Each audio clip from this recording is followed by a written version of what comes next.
नमस्कार, मैं टीना मुखर्जी। जिस टाइम मैं ये वीडियो बना रही हूँ, जो निफ्टी है वो ट्रेड कर रहा है 22,512 पे।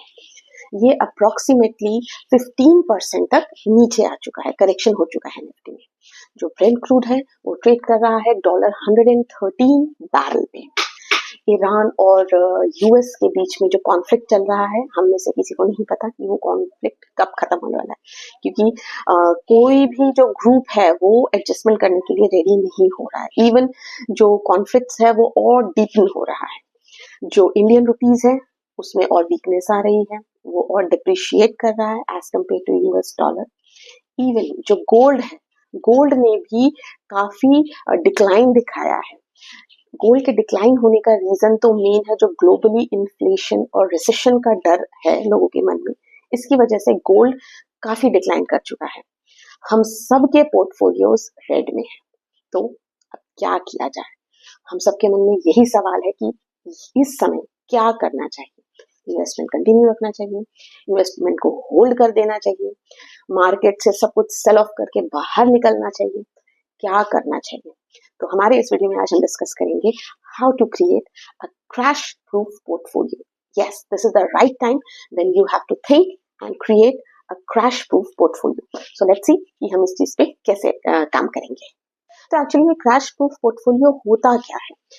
ये पोर्टफोलियो ग्रुप ऑफ स्टॉक्स होते हैं जो कि मार्केट क्रैश में as compare to another stocks या as compare to another portfolio कम फॉल करते हैं। मतलब ये आप बिल्कुल मत समझिएगा कि भाई मार्केट में क्रैश हो रहा है और आपका पोर्टफोलियो ग्रीन रहेगा, ऐसा नहीं होगा। बट हाँ, एक ऐसा पोर्टफोलियो जो मार्केट क्रैशेस के टाइम पे as compare to another portfolio कम फॉल करेगा, इसे हम कहेंगे क्रैश प्रूफ पोर्टफोलियो। देखिए, वैल्यू रिसर्च ने रिसेंटली एक डेटा रिलीज किया है जिसमें उन्होंने 3 डिफरेंट तरह की कंपनी पे एनालिसिस किया है कि क्रैश के टाइम में ये 3 डिफरेंट टाइप ऑफ कंपनीज कैसे बिहेव करती है। तो उनका क्राइटेरिया क्या था? उन्होंने लिया था one group of companies with high ROE, one group of company with a low ROE, and third group of company with high ROE and high dividend. ROE क्या होता है? ROE को हम कहते हैं return on equity. It means अगर investor ₹1 company में invest करता है, वो उसका शेयर होल्डर है, तो कंपनी उस ₹1 के अगेंस्ट कितना प्रॉफिट जनरेट करती है उसको हम मेजर करते हैं ROE से। तो इस 3 तरह की डिफरेंट कंपनीज को अलग अलग मार्केट क्रैश सिनेरियोस में टेस्ट किया गया। तो वैल्यू रिसर्च ने ये फाइंड आउट किया कि जो कंपनी है with high ROE and high dividend paying, वो कंपनीज कम फॉल करती हैं as compare to company with low ROE और as compare to company with high ROE. तो उनके जो एनालिसिस का जो मेन क्राइटेरिया था, वो कंपनीज को स्टडी करना था कि वो क्रैश में कैसे सस्टेन करती है। देखिए, डिविडेंड जो है वो कंपनी की हेल्थ को बताता है।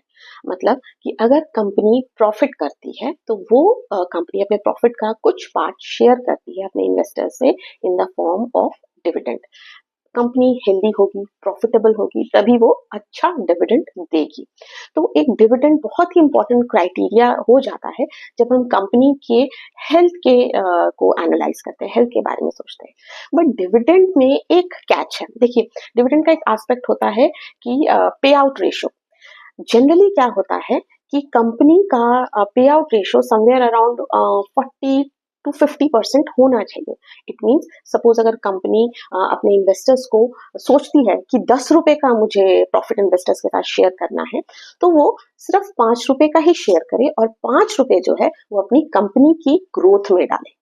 क्योंकि री इन्वेस्टमेंट मतलब कंपनी के ग्रोथ में री इन्वेस्ट करना कंपनी की हेल्थ को बताता है। मतलब ऐसा नहीं है कि मैंने जितना प्रॉफिट किया उतना same to same exact profit मैंने इन्वेस्टर्स को दे दिया तो हम सोच रहे कि भाई बहुत बढ़िया कंपनी है। तो ऐसा नहीं है। तो कंपनी के ग्रोथ प्रोस्पेक्ट्स कभी खत्म नहीं होने चाहिए। कंपनी इन्वेस्टर्स को भी पैसा दे और कंपनी उस प्रॉफिट को अपने अंदर भी मतलब कि अपने अंदर भी एकोमोडेट करे ताकि वो फर्दर ग्रो करे। तो डिविडेंड पे आउट रेशो, इसका ध्यान रखना बहुत जरूरी है पोर्टफोलियो बिल्डअप करने से पहले। तो चलिए मैं आपको पॉइंट्स बता देती हूँ जिसके बेसिस पे इस तरीके की पोर्टफोलियो हम बिल्ड कर सकते हैं। इस स्ट्रैटेजी में स्टॉक्स को सिलेक्ट करने के 3 इंपॉर्टेंट पॉइंट्स हैं। फर्स्ट क्राइटेरिया है again dividend pay out ratio must be between 40 to 50%. Second है company ROI must be above 15% at least 8 times of the last 10 years. Third point है 5-year annual growth in revenue and profit after tax must be at least 10%. In 3 criterias को आप screener.in में जाकर apply कर सकते हैं और you can get a list of stocks जहां पर आपको मिलेंगे आफ्टर अप्लाइंग दीज 3 क्राइटेरियाज। इनको आप मैनुअली भी खोज सकते हैं, स्टडी कर सकते हैं। तो मैंने इसके बेसिस पे कुछ स्टॉक्स को चेक किया है, कुछ एनालाइज किया है, तो अभी आप स्क्रीन में कुछ स्टॉक्स देखेंगे। देखिए ये जो टर्मोइल चल रहा है ना मार्केट में, ये सेटल होगा ही। मुझे ये नहीं पता कि ये कॉन्फ्लिक्ट कब सेटल होगा, पर मुझे इतना यकीन है कि ये कॉन्फ्लिक्ट डेफिनेटली सेटल होने वाला है या हम अडाप्ट कर जाएंगे। क्योंकि अगर बियर मार्केट चल रहा है तो वो प्रोलॉन्ग बियर मार्केट कभी नहीं हो सकता है। बियर मार्केट के बाद बुल मार्केट भी आएगा, FIIs फिर से आएंगे, फिर से बाइंग करेंगे, क्योंकि इंडिया की जो ग्रोथ स्टोरी है that is very very promising है।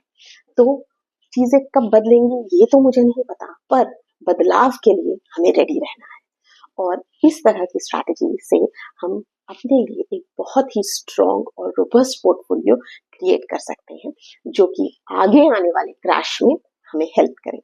और जैसे ही मार्केट कंडीशंस ठीक हो तो हमारे ये स्टॉक्स दौड़े।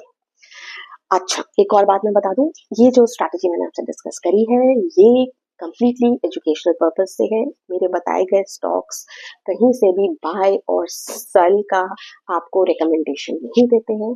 काइंडली आप इस स्ट्रैटेजी को पढ़िए, इसके बेसिस पे बैक टेस्टिंग करिए और अपनी रिसर्च खुद करके स्टॉक्स फाइंड आउट करिए। किसी भी बाइंग या सेलिंग से पहले अपने फाइनेंशियल एडवाइजर की मदद जरूर ले लीजिए। मैं मिलती हूँ आपसे अपने नेक्स्ट वीडियो में। Till then, goodbye.